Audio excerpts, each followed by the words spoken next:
And we don't have anything on this.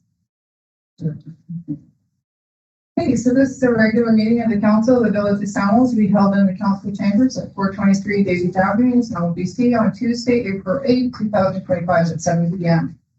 We acknowledge and respect the Indigenous peoples within whose traditional lands we're meeting today.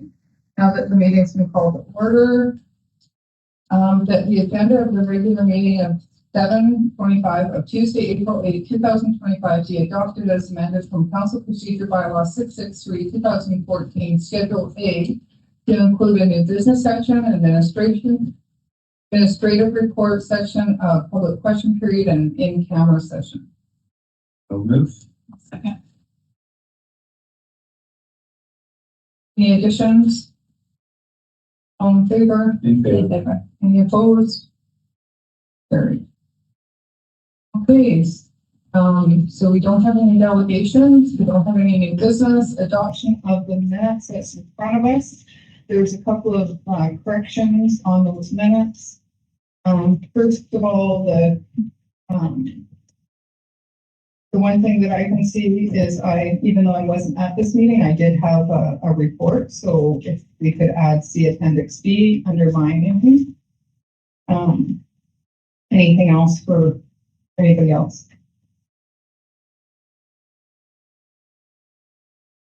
Okay, the minutes of the regular meeting, 6:25 of Tuesday, March the 25th, not the 11th, 2025 be adopted as presented. So I know in your agenda it says March the 11th, but it is actually the 25th. I move. As amended, sorry, as amended. Second. Councilor Neal.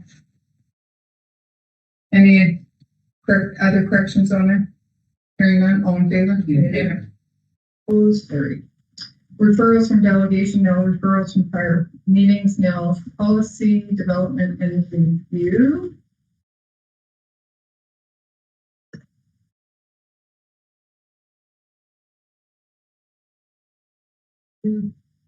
See you. Yes, so last council, I was tasked to bring forward a food and mobile vendor policy. This is just tying to the operation of vendors within our limits, tying into special events and annual operations as well. So right now the policy reflects that there's a limit of 2 at this time, with the ability to expand or limit the number of vendors depending on the situation. There's also selection criteria for consideration of the volunteers and their fundraising efforts within the village. So the policy limits the village liability as well as moving clauses for insurance as well as the protection of village infrastructure. So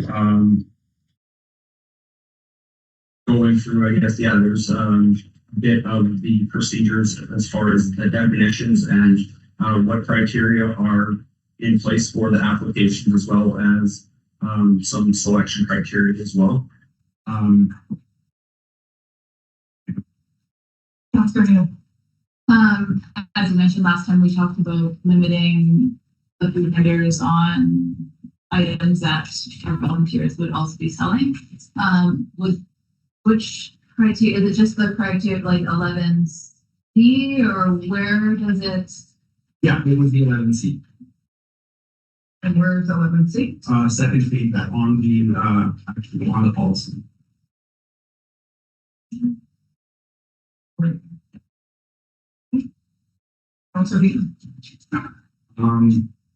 To me, the idea of council stifling a menu as volunteer groups also serve food is, to me, an overreach. I don't think that's something that council should be dealing with unless we reach out to the brick and mortars that are already here to do the same thing. How is it fair that someone bringing a food truck in is not allowed to sell, say, hamburger because a volunteer group is selling hamburger? I don't think that's fair. I'm definitely not in favor of that specific item. Other than that, I'd like to see more food vendors. I think it breeds excellence if we have more than 2, but I'll still settle with 2, but I don't like the idea that we're trying to stifle many items. Councilor Fox. I do not have a question. Oh, sorry. Okay, I'm Any more questions on this? I'm going to ask a few questions. Thank you for your guys' input. Business licenses that may be applicable, there's nothing in our bylaw that states how much a business license would be. We have businesses in this community and nonprofits that benefit this community. Mobile vendors, I don't care who they are and where they come from, are not benefiting the community unless they want to give back in the community. So we have had businesses that have spent thousands and thousands and thousands of dollars to get open or back open in our community. And we're not talking Nelson, where they have, upwards of 100 restaurants. And you have a couple of food trucks, which that's all they allow is, I think, 3 food trucks included in their entire community, and they have 11,000 people. We have 1,100 people, 10 times less. And we're talking about how we're going to affect businesses and nonprofits that benefit our community as a whole. So my question to the CAO is, as it says in here, business license bylaw may be applicable. What does that mean? So, depending on so right now for our special events, our mobile vendors are required to take the annual business license, $250, as well as the special event permit for $250 as well. Depending on what type of vendor they are, that's where the business license may or may not be applicable, because this is one of those situations where this policy is how do I put this?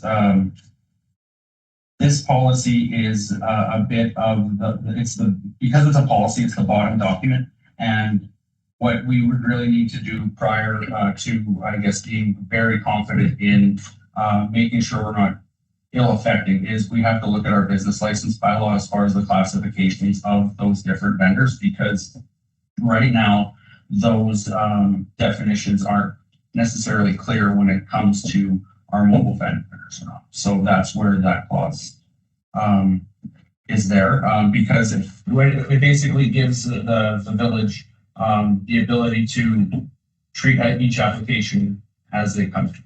So some may require additional licensing, some may not. So that's what this clause is for. So this policy does not actually give us a clear picture of what the decision would be made for tonight, because we do not have all the information then, if that's not spelled out. The issue is it's not anything, even with the business license, that's where that entire policy would have to get looked at prior to creating this one, because that wasn't my direction that I needed to bring this forward. There's a little bit of a shoe-in and a wiggle around our more parent senior documents. That's the issue. So that having that clause in there lets us review and not be as rigid as the applications come in, based on the verbiage of the other document, not this one. Okay, so I just want to clarify this for council, is that we have a policy sitting in front of us, that we have another bylaw that is not clearly stated for the direction of staff to follow, but we're going to put in a policy in place until that is, so we're going to do it backwards, where we're going to put something in place, then correct something else to make sure that this works. Is that my understanding? Well, the ability, I guess, to change the secondary change for this policy after the review of the business bylaw, that would be a possibility. Yes, is that when we're looking at all of our documents going from the OCP down, is that any of those changes in those upper documents will automatically affect anything underneath of it. So if we change our business bylaw, more than likely it will change this one or anything to do with our special events or our parks or anything else. So our policies are not truly independent of each other. Okay, Councillor Neil. I was just gonna comment, my understanding last year when we kind of went through this with the, mobile food vendors was that under this special events, that was how we were operating, and it was a bit clearer on the business license, just under the special events solely. Is it not? Well, I guess, Not fair. so I guess the difference between last year and this year was it was a pilot project, where this year, if we're putting in permanence, there needs to be a little more structure that didn't exist last year for these, particularly when there's selection criteria. So it is a little different than last year as far as how we were able to implement it. But in theory, this policy will allow us, like that's where that last sentence comes in, that will allow us to handle it like last year. As far as the 250 for the business license and the 250 for the special event permit. So that's where that clause kind of sews that in, but to speak to the mayor's point of why that's in there, that's speaks to your question of why that's in there. Again, it's not necessarily what I would say is the smoothest way that we're doing this, but again, this is just like based on the timing, the events coming up and everything else. This is why we're doing it this way.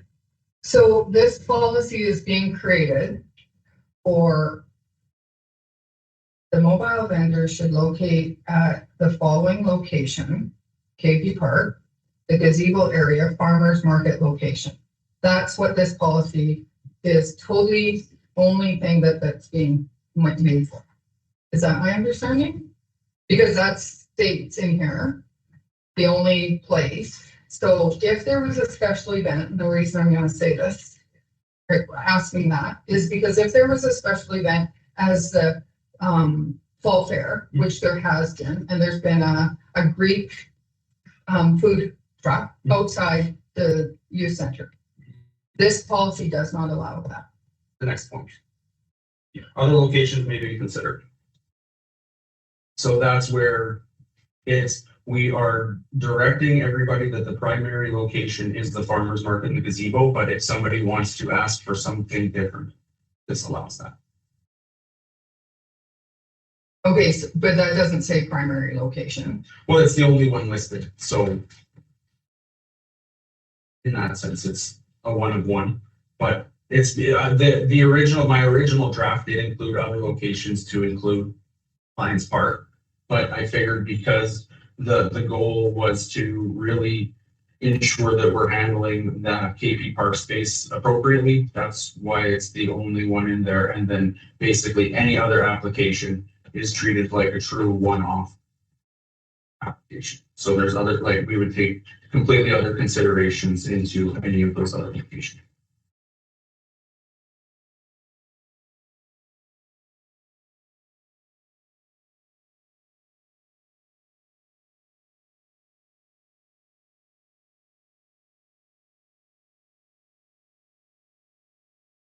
So April 1st to December 31st, that's the only time that this is in effect. In theory, that's the time that we allow food trucks. Okay.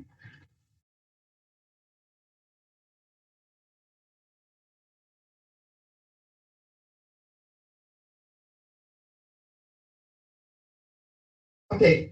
Any other questions? I'm speaking against this policy. I think that it's detrimental to our businesses and our nonprofits. I think that I understand that Councillor Keatley had spoken last year that maybe it would be great to have like maybe a food vendor event, that there's something that we're bringing in a whole bunch of different ones over a weekend or something like that. I would be in favor of something like that to be able to bring more, but to allow two that can come and go. And it says you had spoke about special events. I'm not sure that the farmers market is a special event when it's continued on every week for May to September or whatever. So I'm not sure how that's classified as a special event, because to me, I thought special events are like a one and done type of thing for the year.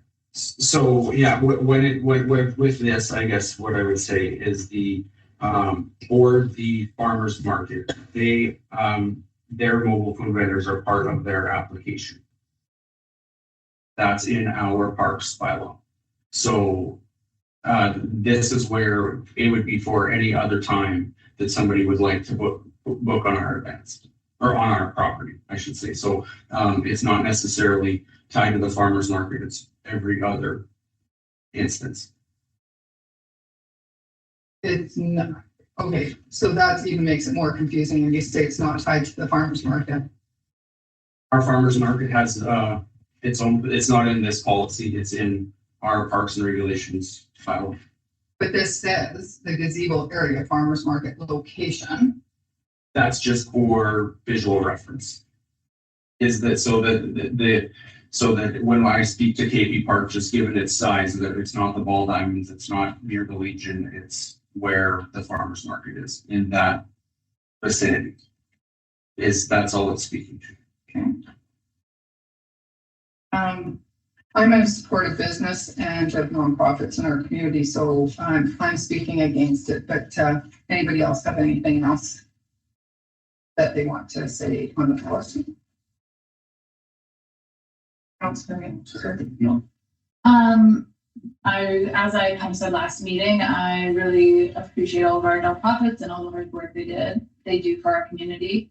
And they did come and speak on that last meeting, and I was happy to hear they still, with last year with the food vendors, the Lions brought in a very similar kind of amount of fundraising from that event, about $5,000, which they have reported about $4,000 to $5,000 each year.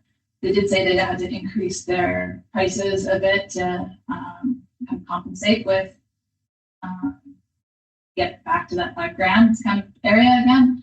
But I did hear a lot of positive feedback about having some different options at the park during July 1st.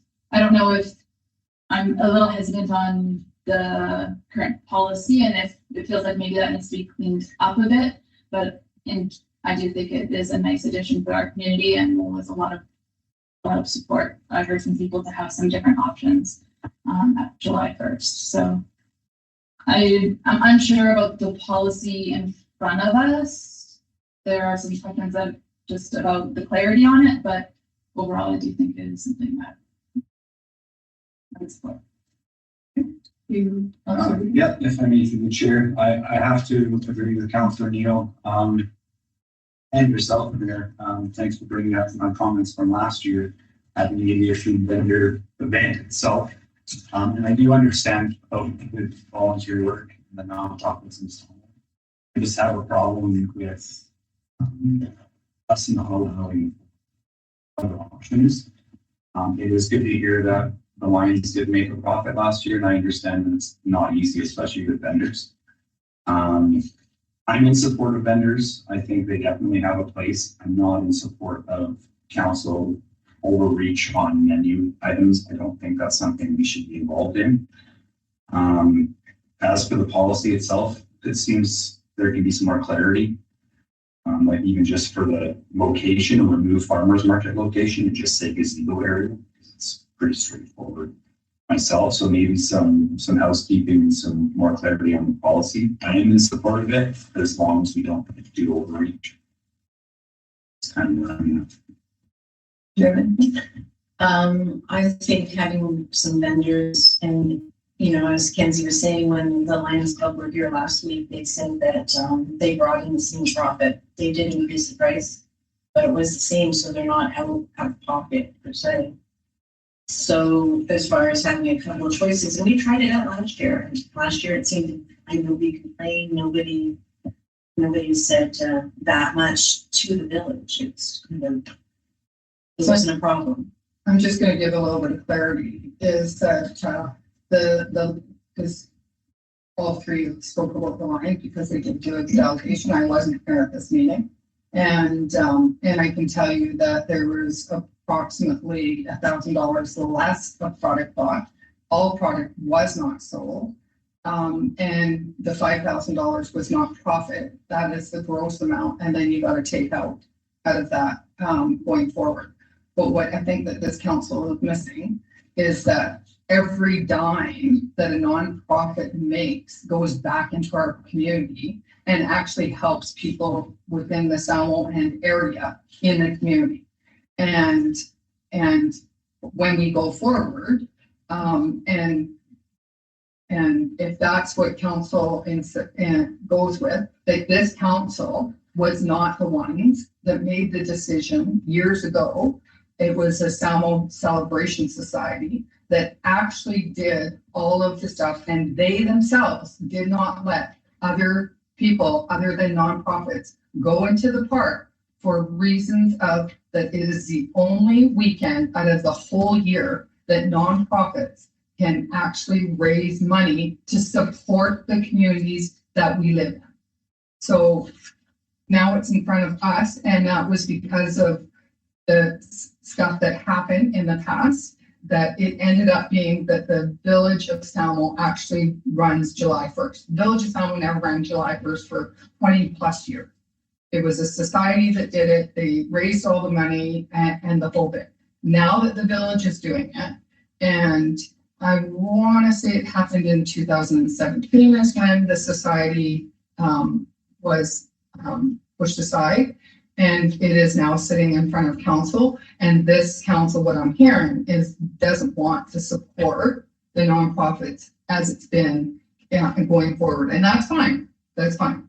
But that's If I may through the chair, you can't put words like that in our mouths. You really can't. It's not the fact that we don't support the nonprofits. Last I checked, there was 52 weeks in a year, not one.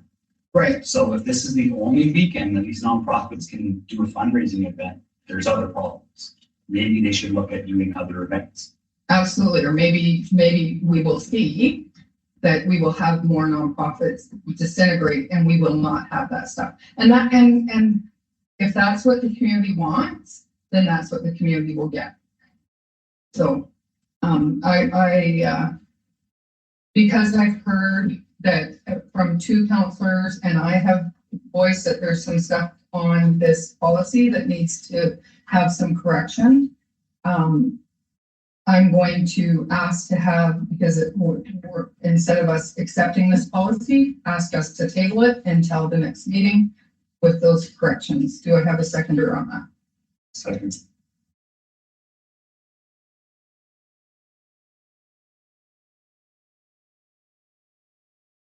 Councilor, if I may just clarify for these changes. The one change was from Councilor Eby that requested removing the farmers market location in the brackets there. Also the removal of the diversity of menu options is the other question, I guess, or the other point. Councilor Neal, was there something specific that you were looking at that I can correct? Just kind of the same points. Yeah, for as far as the menu, I mean, I think we should know. I want everybody serving hamburgers. And I think that, variety is good. And I think you have to not have everybody serving. So whether you put it on the application, so that the staff can be aware that not everybody's serving hamburgers and hot dogs. That would be good to know. Because I would like to add that all the nonprofits actually work together to make sure none of them serve the same thing. So if that's the wish of council, keep blue, then. I think sorry if I may through the chair, I think that's fair. I just don't think because one nonprofit is serving this, no one else is allowed to.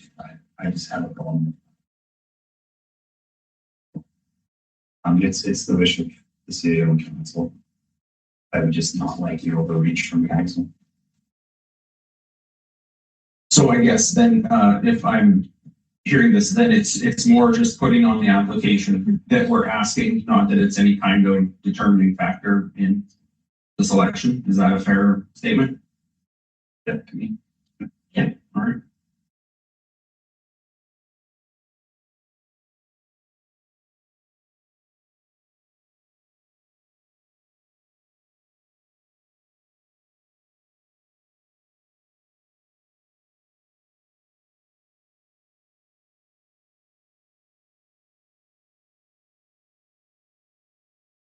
there any other requested changes?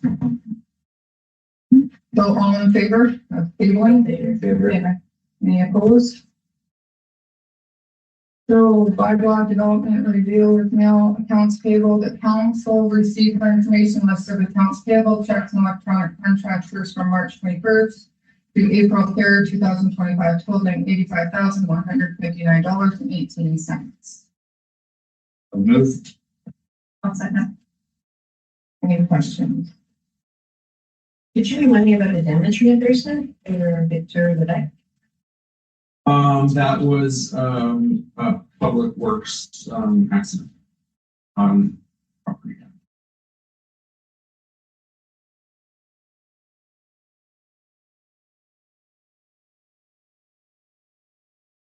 Anybody else have any questions? No. All in favor? In favor. Any opposed? Carried. Administrative report.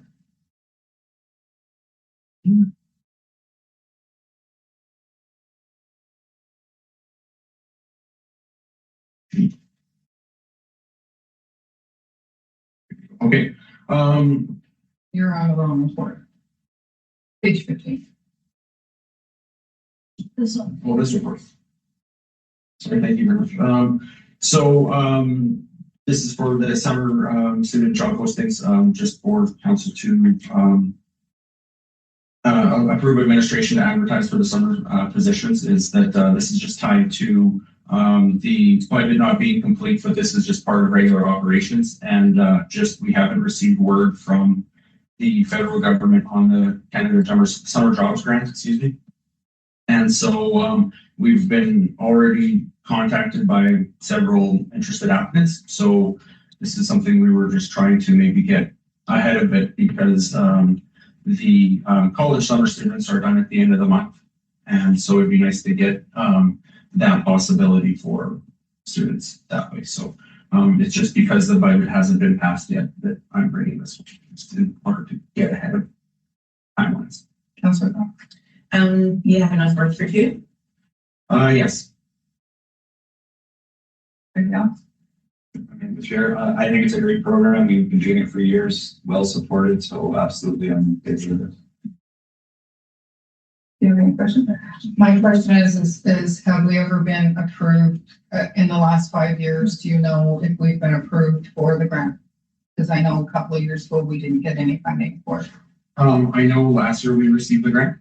That's For two. yeah, that's the only year I've checked. I can look into the further years.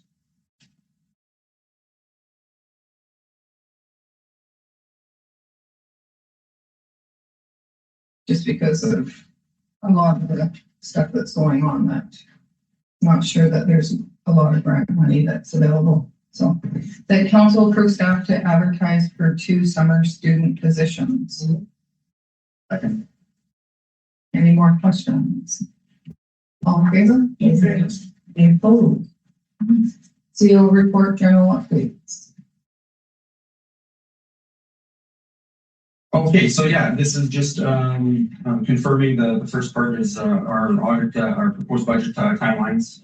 Is that the proposal is to set a special meeting on April 14th to have the public presentation for the 5-year financial plan, as well as the 3 readings, and then the 3 readings of the tax rate bylaw.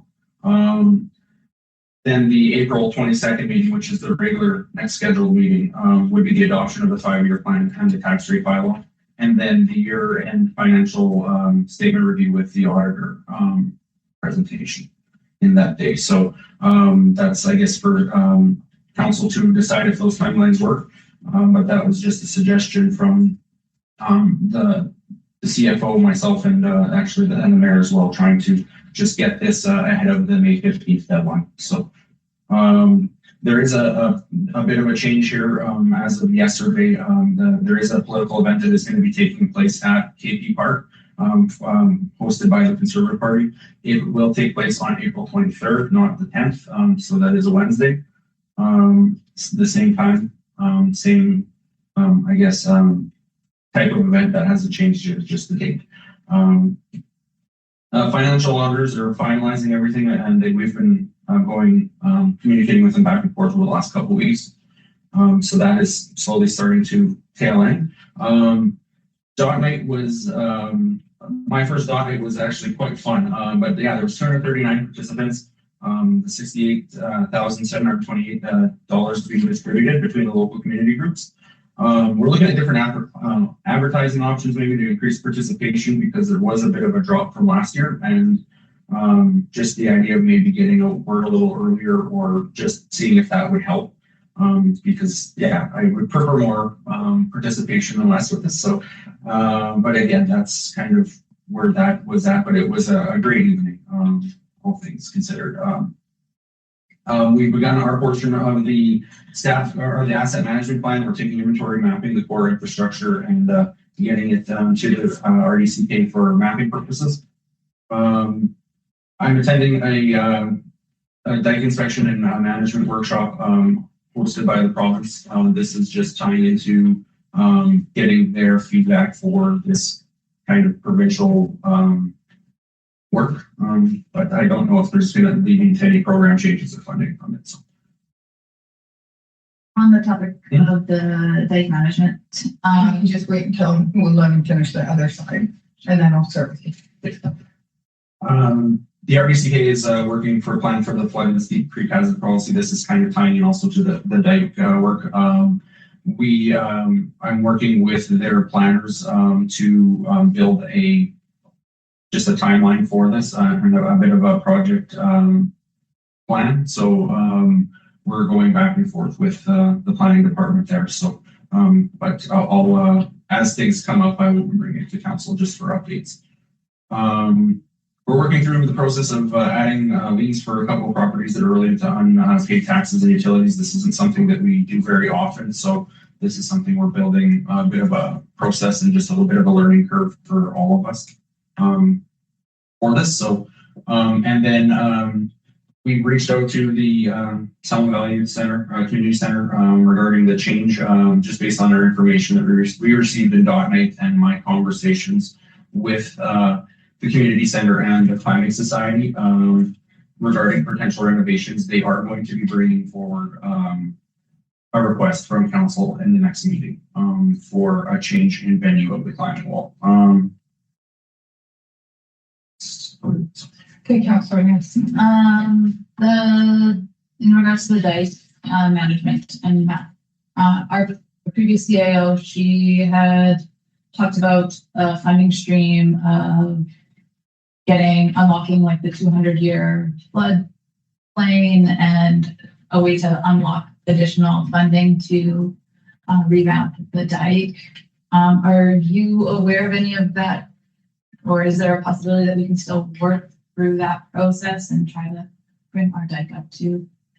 Absolutely. Like this is a definite priority for staff to be looking at. I think that to the next point where we're talking about the drift, we're working with the planners that's tying into that as well, because the district is looking at the dike management just like as we are. So I think it's more trying to see if there's any kind of collaborative effort. As far as actual grant funding, I can look into that as far as where, if that is available and how we would get that. I know that part of our ask for this year for our LG CAP money was for dike repair. So the idea that we already are setting money aside for this would be a good opportunity to see if there's more funding from other levels of government. So I will look into that. Is it steep creek or sheep creek?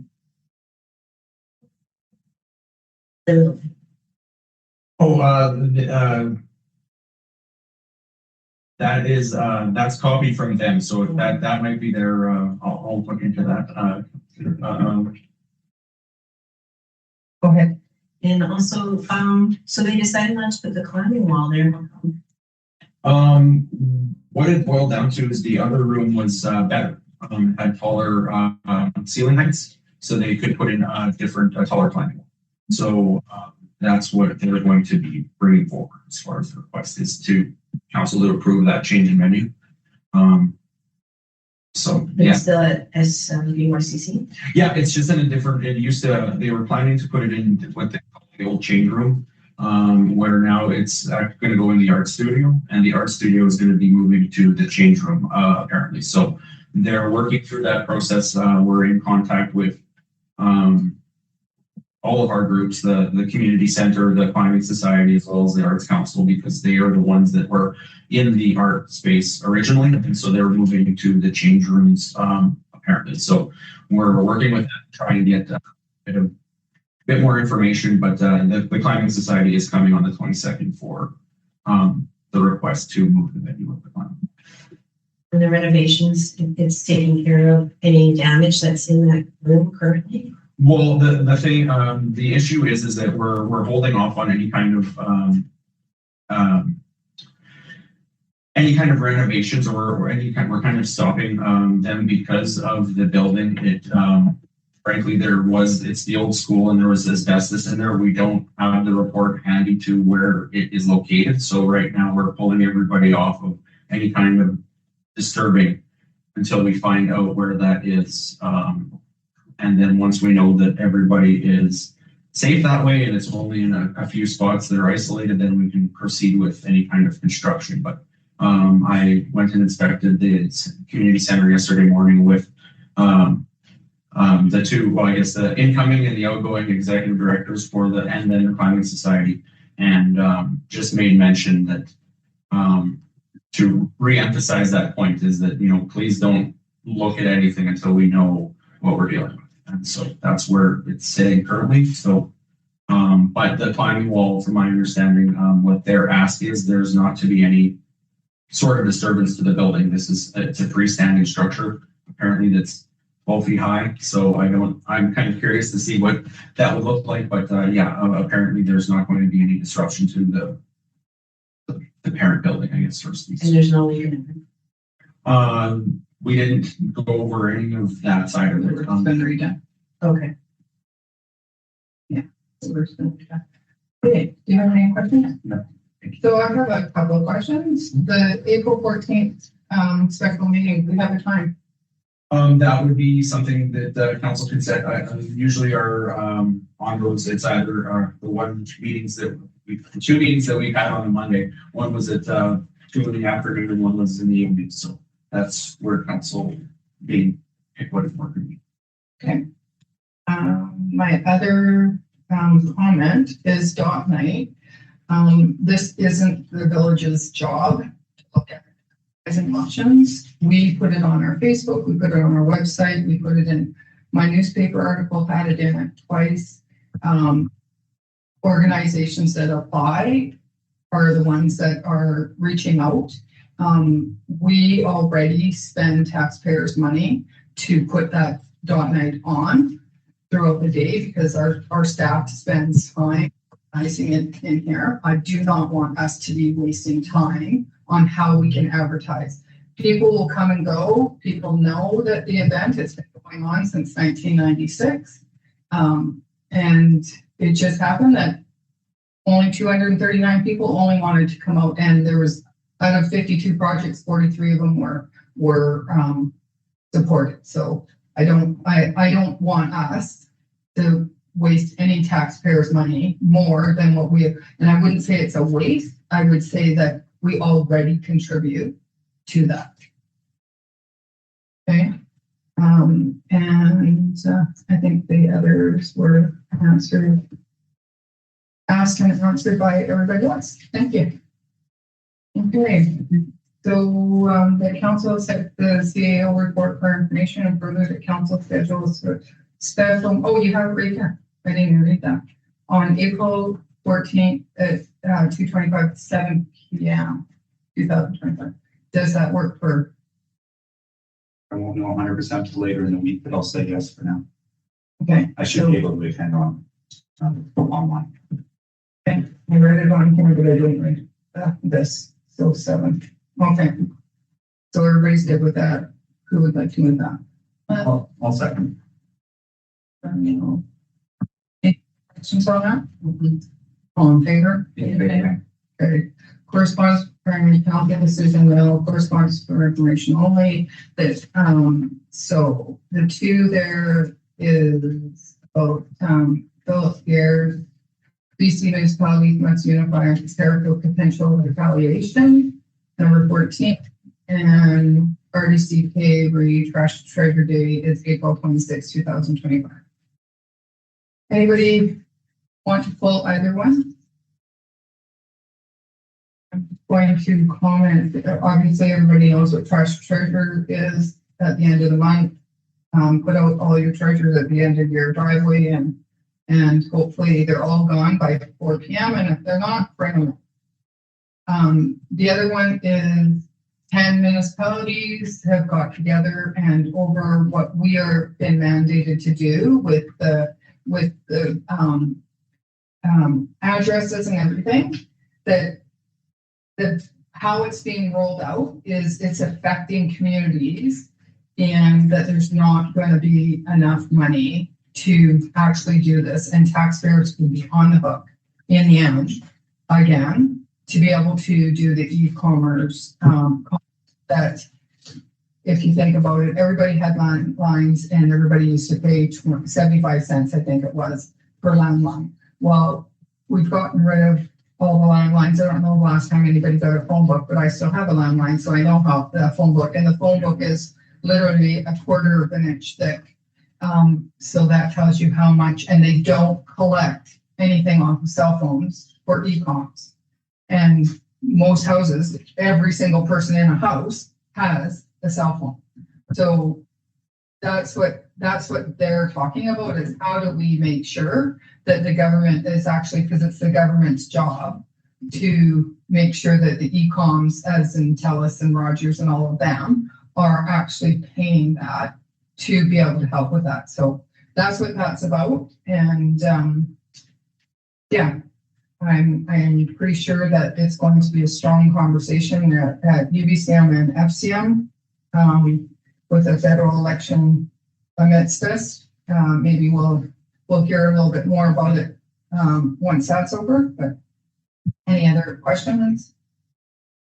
Hearing none, the council received for information the following correspondence.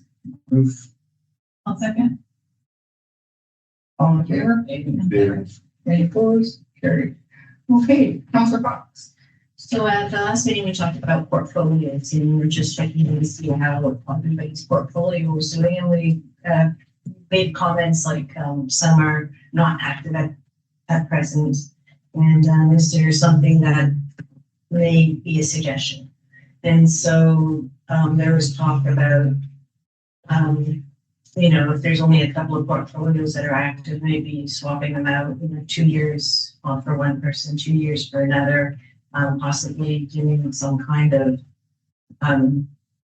education, maybe even possibly looking at attending some meetings with the nonprofits or HBS or whatever has it come up.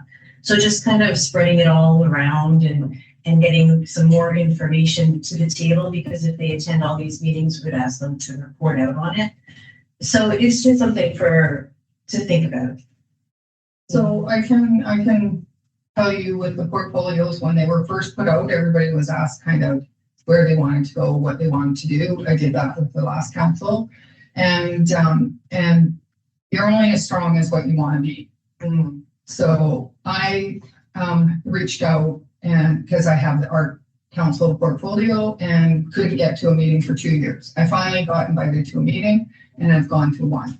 And you're only as strong as the organization that you're attached to, as the library, is to be able to attend those meetings.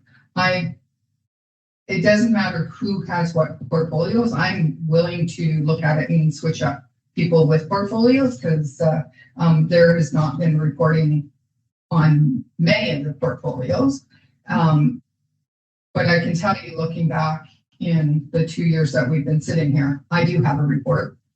Just about I think I've missed a report once in the 2 years in anything that I do.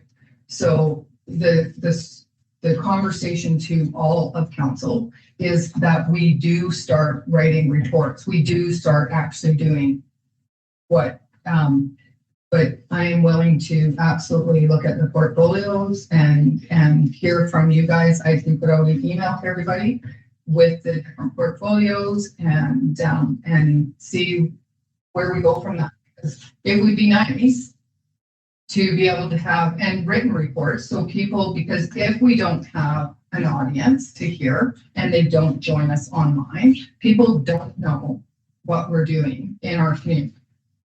So it's very nice, and I get feedback from my reports from the community, because people will say, yeah, I went on because I wanted to see something that was happening with whatever, and I wanted to see if you talked about it. And sometimes I didn't, because it wasn't my portfolio. Sometimes I did, and it might not have been my portfolio. So I appreciate you bringing that up. Yeah, and you know, everybody's different. I can't speak to everybody else on their portfolios, but I can say about my Tunaha portfolio, and I reached out to the nation over at Cranbrook. I've called them, and they said that, I said, well, how can I join something? What can I do? And they basically said, well, we're really not discussing that at this time. We're working on our governance. And I said, okay, well, what have you got around here? What can I be part of? And they said, well, there is a group over in Castlegar, but they don't have a phone number. And it kind of sounded a little bit like a capture. So, But I mean, I know there's everything. no, but with the Taha Nation, the reason that it was a portfolio to start with years ago is because when they first gathered together and wanted to start talking about land issues and stuff like that, they invited all municipalities and all regional districts, and everybody had a seat. So then I can tell you that the regional district still has people that will join that group when they have a meeting, but they have chosen not to have meetings. They've done their review, and the next piece is very expensive. Yeah, and so instead of it just being like nobody has it, if something comes up, then there's somebody that can go to it. So it is a portfolio that I understand. I tried. Yeah, and thank you. Yeah. Thank you. Anything else? Also be like, Nothing in the report, but I do want to comment, I'll definitely do more diligence in my portfolios. I know I've definitely lacking. A lot of it is a full-time job, can't get to meetings, or meetings just don't coincide with the schedule, but it's not really an excuse. I need to find a way to be a little more upfront with my portfolios. So I will be bringing that forward. So thank you, Councillor Cox, for bringing that. Councilor Knox. I attended the first strategic planning meeting last week with the library, and that went well. They have a follow-up full day on April 12th. And the next meeting is tomorrow night. I've done that one as well. So you guys have my report in front of you in the package. If you have anything, a question on there. Something else that I'd like to bring forward though is when CBT was here for .night, Aaron Burke, our representative, we talked about, so we got approved for that accessibility grant for parks and stuff like that. And we talked about different things that could fit in that. And council needs to think about how do we, something that, because I really don't really know all of what is for the grant, but if it's tied to youth or kids and it makes accessibility to get to something. So I gave him an example, and he knows our park. I said, you come in off the road and you are on the sidewalk and it takes you to the bathroom, and that's all it takes you to. So can we extend our sidewalk to the running, I don't even know what you want to call it, racetrack around the little kids? Okay, and he says, yes, that would be covered. Maybe that there's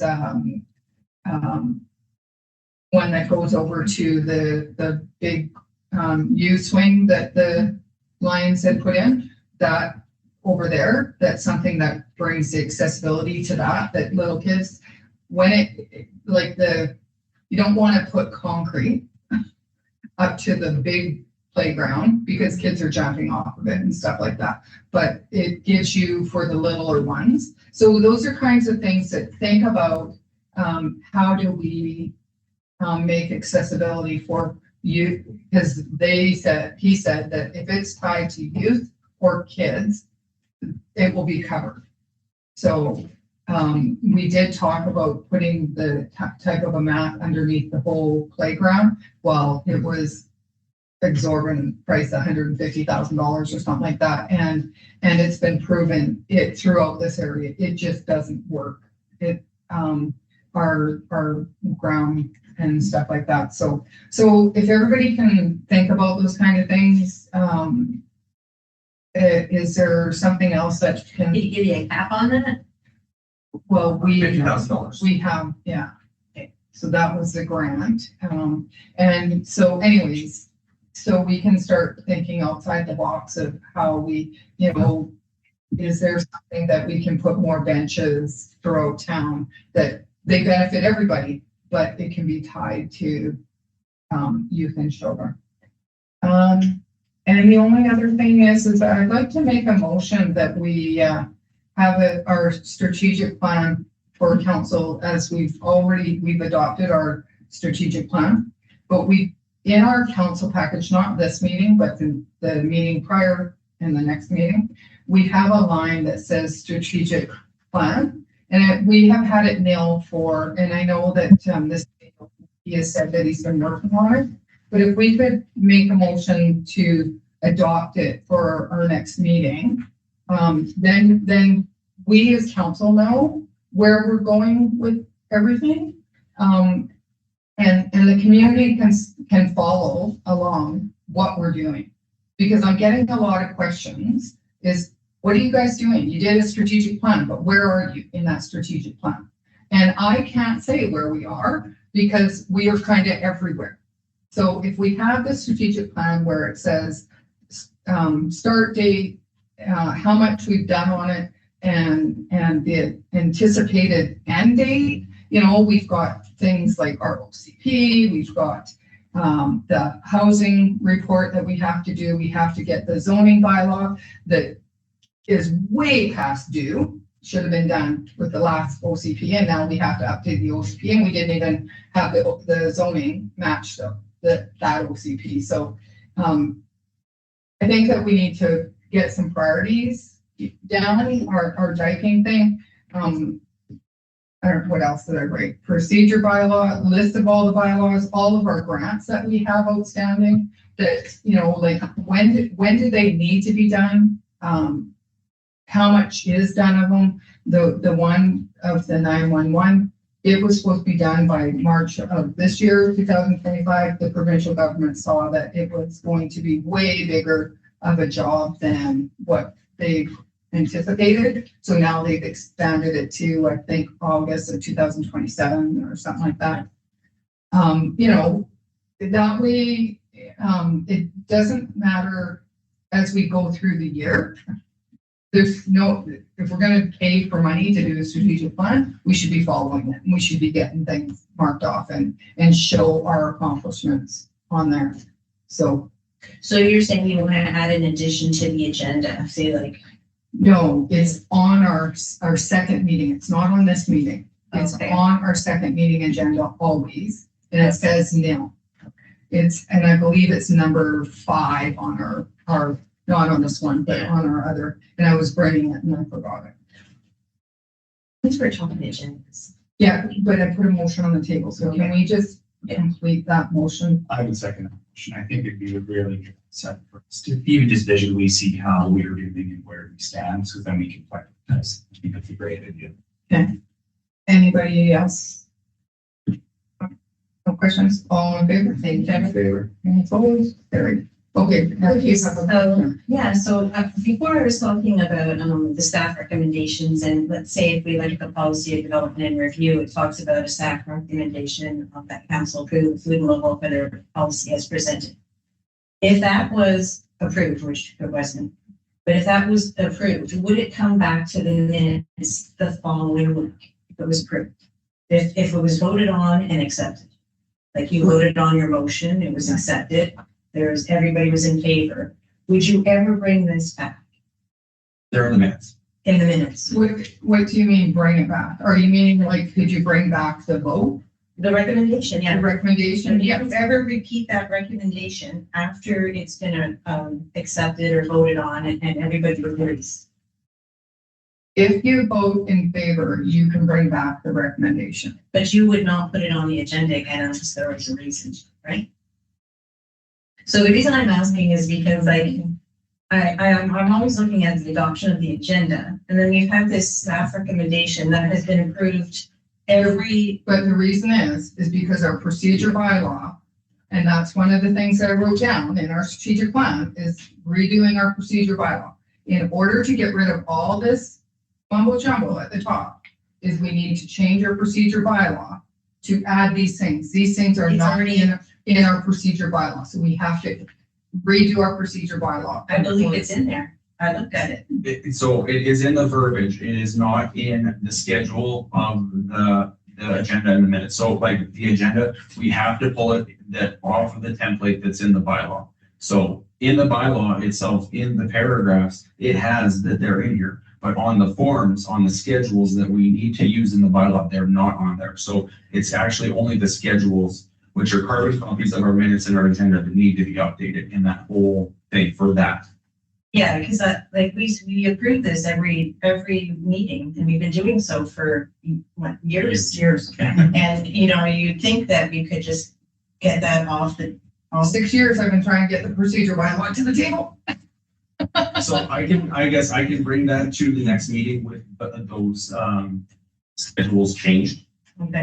The idea is that we were gonna take a more comprehensive look at the procedure bylaw before we start, making multiple amendments within the year. Like that's where. But this is just, this is not making multiple amendments. This is just you've got a duality there. You one part of the, So I Policy just says one thing.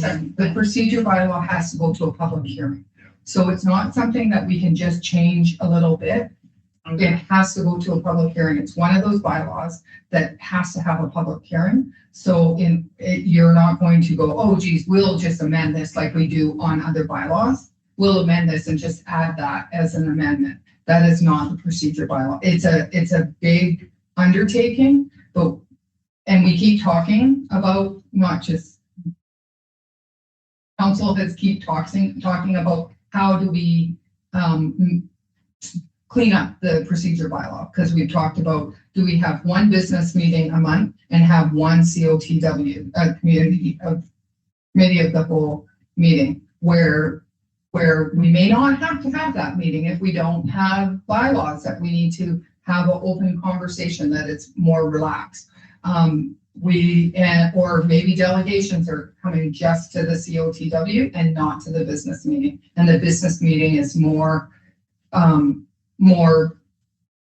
of a, I'm going to call it more of a rubber stamp, because all the discussion happened at the COTW. Doesn't mean it can't still happen, some of it at the business meeting. It's just that a lot of the information has been weeded out at a COTW.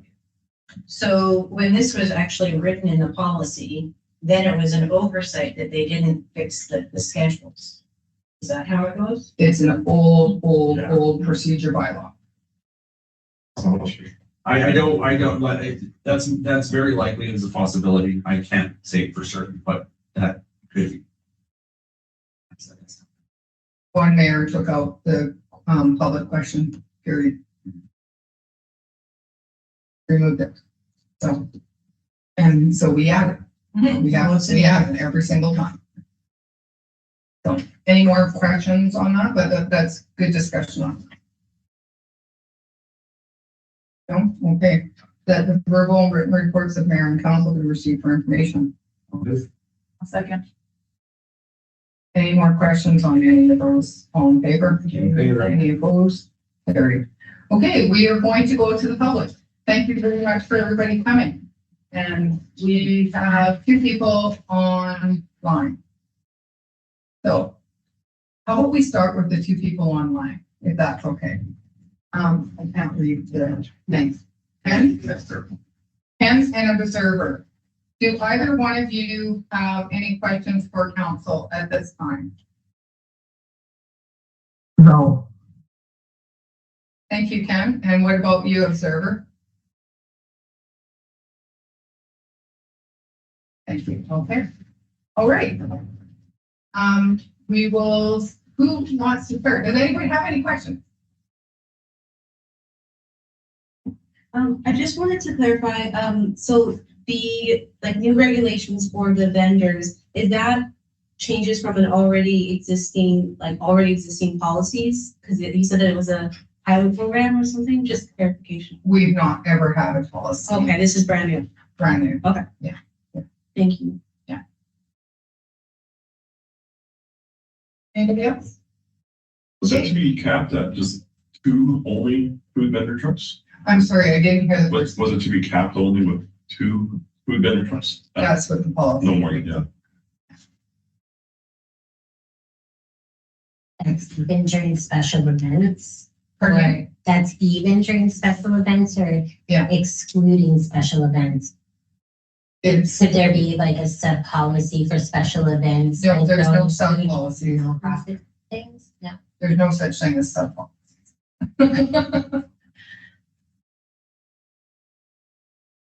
Anybody else? And like, it's just, sorry, just to clarify that, it completely would exclude the idea of having like a food truck night. Then if it's capped, a hard cap at 2, no exception. That's what the policy reads.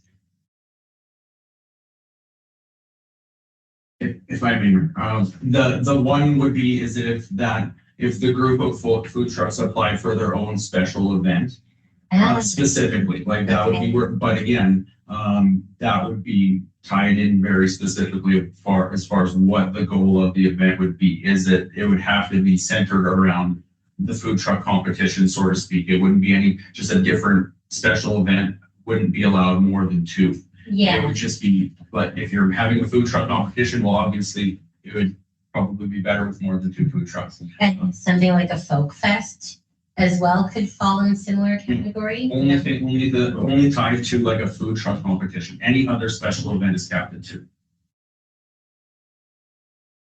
And you're revisiting that again next meeting? No, the table, that's not been, Tabled. this has not been passed as policy, so. I have one more question about that, sorry. Does the 2 vendors include nonprofit vendors? Like, is the Lions Club at Canada Day one of the 2 allowed food vendors? Or there can be as many nonprofits as the town wants, plus 2 food trucks? That will be a consideration that will be brought when we bring it back. It's a great question. Can I have a Yeah, word go ahead. on this? I vended wood-fired pizza for a decade and within our community as well. And I would say the standard at events is to limit how many vendors are selling a specific food item. Like it would be normal within the vending circuit to say we are going to cap it at 1 pizza vendor. Thank you. Yeah, I can say that it's shown a lot, 20,000 people. There's not a single vendor that's duplicating another vendor at 20,000 people. Yeah, we vended pretty big events as pizza vendors, and that's generally something I've seen limited. Anybody else? Aaron? Good. Keith? Joel? Was there any questionnaire or any information gathered as to coming up with why two food trucks? And then was there any kind of analysis done on the impact of the food trucks on businesses? I know so it was last year that you guys explored the food truck. This year you're going along, I guess, with adding 2 food trucks for these events. But was there any kind of research analysis done on the impact it has? Because with a nonprofit, since it's not that easy for the nonprofits, volunteers it takes a lot to keep a nonprofit going. So without community support, it's really hard to keep those nonprofits going. Whereas businesses, come in, pay your license, you move around, get your benefit. But what benefit was there any kind of analysis done to see what the impact of two food trucks, other than visually assuming that the Lions made the same amount of money because of the line? Was there an actual research done that would do a comparison? How did business owners feel about it? What information was taken to come to that decision? Zero. It's just based on just a kind of a personal assumptions. There's no grounding. So something that could really impact, say, community nonprofits for long term, but there was no consideration. How many Information. how many nonprofits serve food? There'd be the Lions and the The Chamber. Lions, the Legion, the Chamber, and the curtain ring. And the curling rink would be the breakfast. They do the breakfast. Right. So if somebody had a food truck and sold breakfasts down there, you would have a whole bunch of people that wouldn't make their way down to the curling rink for breakfast because they would, it's easier to just get the breakfast here because we're gonna play ball in an hour or whatever, right? So, sure. I'd also, this is like not at all what I came here for. I'm fully invested in the food truck conversation. I'd also really like to point out that our nonprofits aren't meeting the dietary needs of many people in our community. My son is celiac. He's now almost 20 and has moved to Ontario. But for him, it was just heartbreaking that he couldn't have pancake breakfast or go to the Lions Club. And like the Lions Club for hamburgers, he's celiac enough that it was too busy and too much cross-contamination. And I know that he is not the only one. And so for many people, when there are alternate food sources beyond our like classic nonprofits, which I fully support all of our nonprofits during Canada Day with way more money than I'd like. Like having options does make our community more accessible. Like just in a baseline meeting diversity needs kind of way. So I can tell you that, and I can speak about the Lions, I can tell you that we have, now when you say celiac, I don't know the depth of what they are trying to expose things. Right. Kind of. So when we have gluten-free buns and we have veggie burgers, they are all done separately. And in a food truck, you are not getting as far away from where we do our compared to what a food truck There is. are some gluten-free food trucks, but I appreciate that the Lions Club does have gluten-free buns. I feel like I have also bought the gluten-free buns there. And the burgers, we've gone because we've heard people. Yeah. We've gone gluten-free burgers. Good, that's wonderful. All burgers. And then my other point about the food truck businesses, now this is more anecdotal, but all of the ones I've personally known are like paying property taxes in Salmo and are fully investing their money, like having a food truck as your business in Salmo might better enable you to put your kids on the ski team or that kind of thing. Like, I don't think we can discount the food truck owners as just being from out of community. They're, I think, very often, members of our community and property taxpayers in our community and all of those kinds of things. Right. And I totally, this policy does not say that they have to be from the community to be a part of it. It says food truck vendors. So 2 people from Nelson that don't pay anything out to Salmo can come and apply, and maybe they're selling Greek food. Maybe they're doing burritos for breakfast or something. And they could be the ones that get that. And when I speak about businesses, is our businesses, as we know how long it took the Salmo Hotel to get back up and running, and anybody can hazard to guess how much it costs them to get back up and running. The Junction Eatery is another one, took a long time to get that up and running.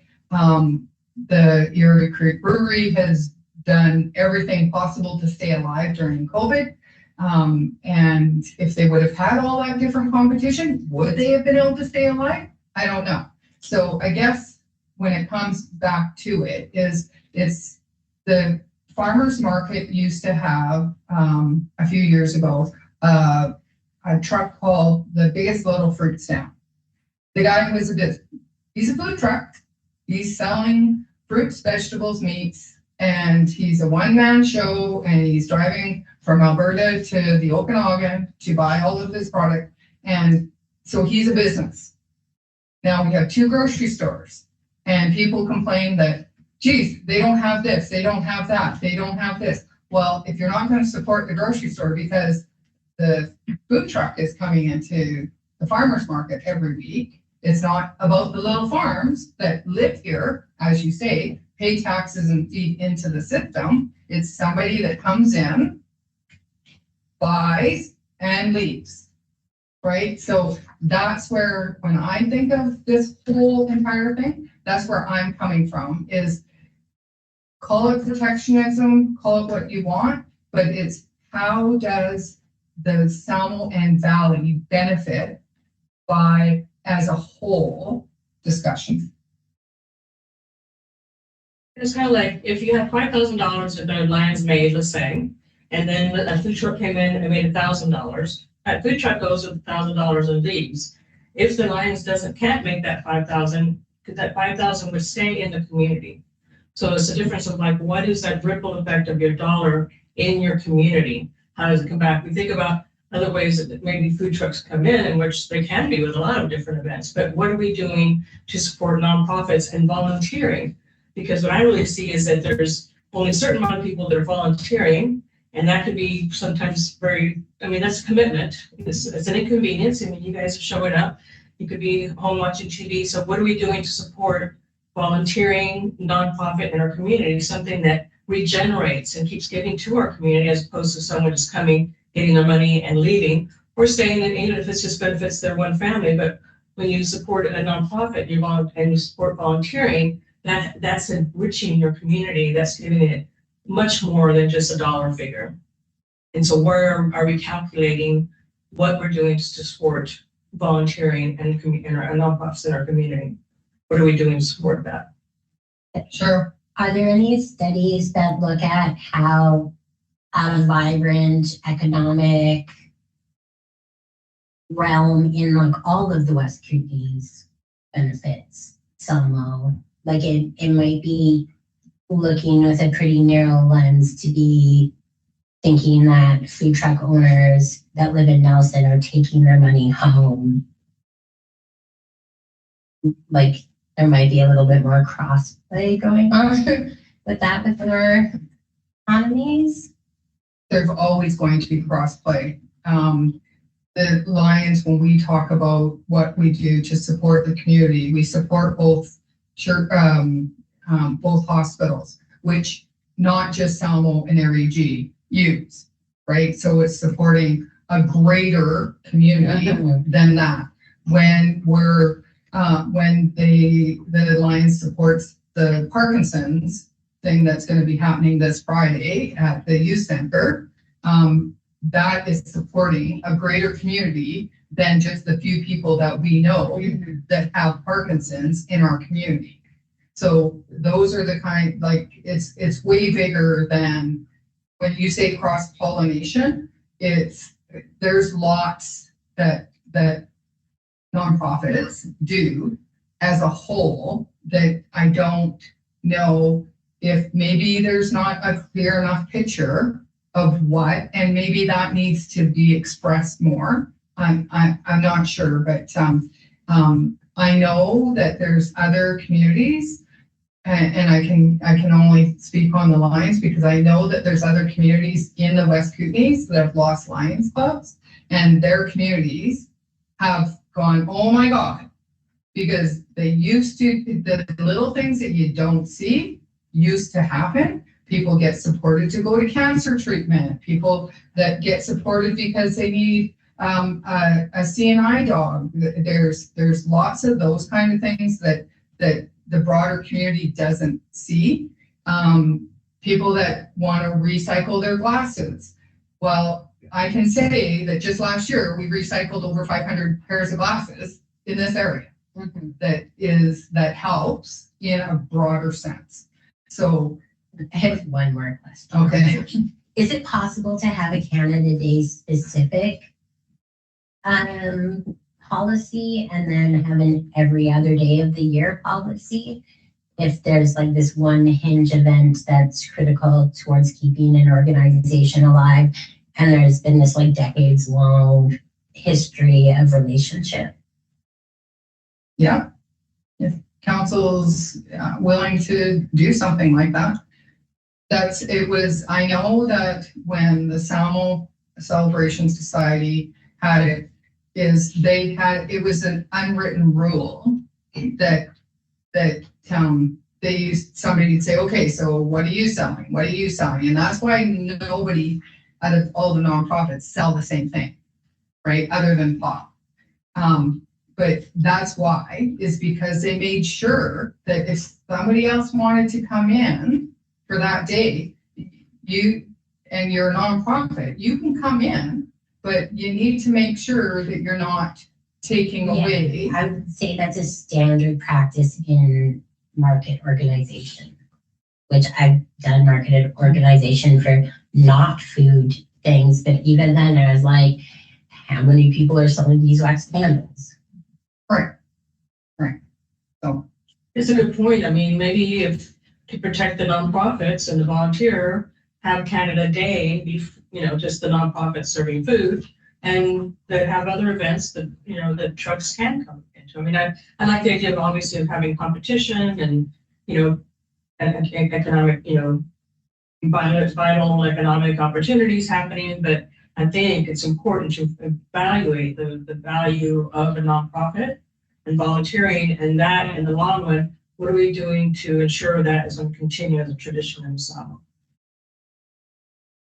Another question. yes, Dave. So I was doing some reading, and this was out of California, but a lot of these events, the food trucks were forced to buy local produce from that community, therefore putting it back into that community.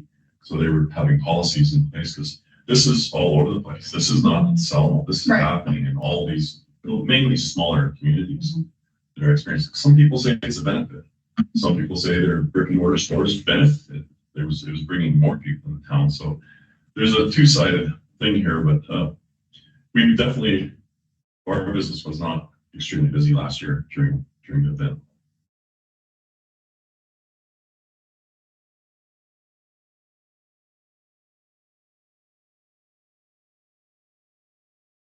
I have a comment. Yes, sir. Yeah, I would say last year I found the park to be one of the more busy years that I've seen. I think having the large market obviously played a large role.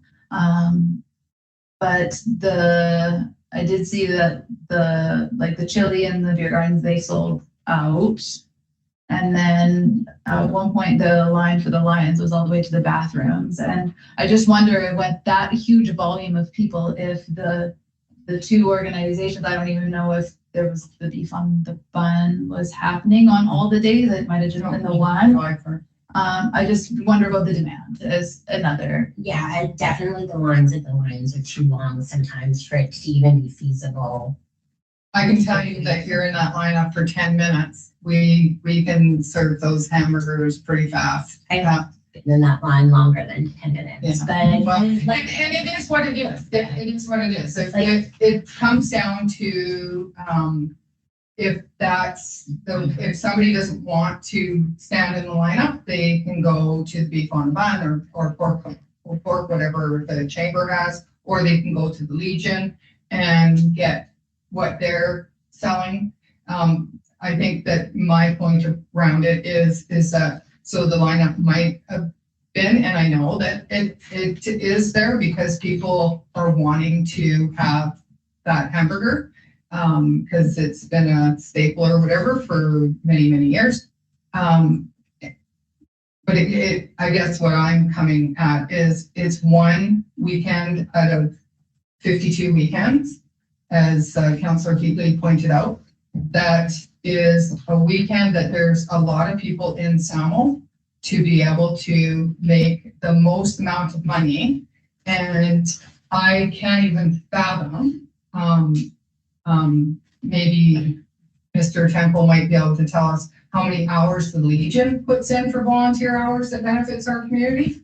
I know how many hours are put in at the skating rink for the community to benefit. And if there's no Lions Club, see if you can get another community group to be able to do those kind of things. So those are the kinds of things that are not tied to making the money. Those are kinds of things that groups are doing just to be a part of this community because they love the community and they want it to thrive. And the money that they make on July 1st weekend, Canada Day weekend, is to benefit the community. It's not to benefit any one of those volunteers. So that's my pitch on why I feel passionate about taking the July 1st weekend out of it. It's always a crap show when July 1st doesn't fall on a Friday or a Monday because now it's split. So now you have this year, Monday is a work day. And so you don't have all those ball teams that are going to be here on July 1st. So you will see a decrease of the people that are here this year, and you will see a decrease of the people here next year. And I think it jumps to Friday the year after because of leap year. And it does seem right? reasonable to consider a July 1st specific date. Like, it seems like there's a lot hinging around July 1st.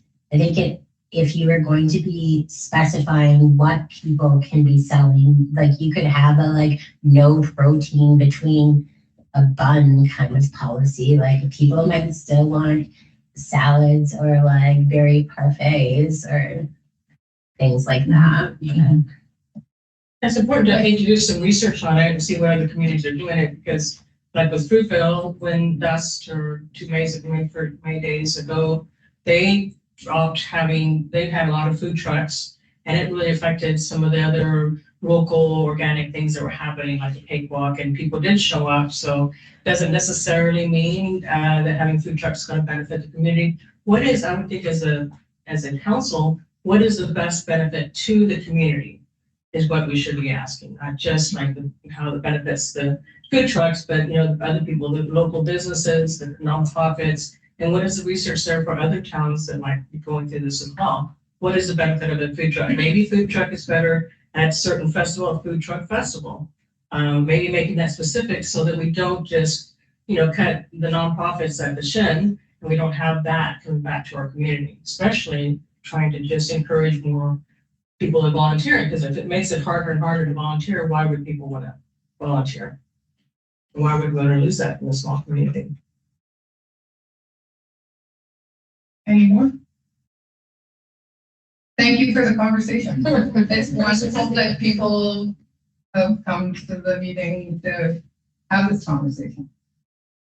Because I get to hear it all, because I get the phone calls and I get the emails and I get the yelling on the street. So it's nice to hear what other people have to say. So, alrighty.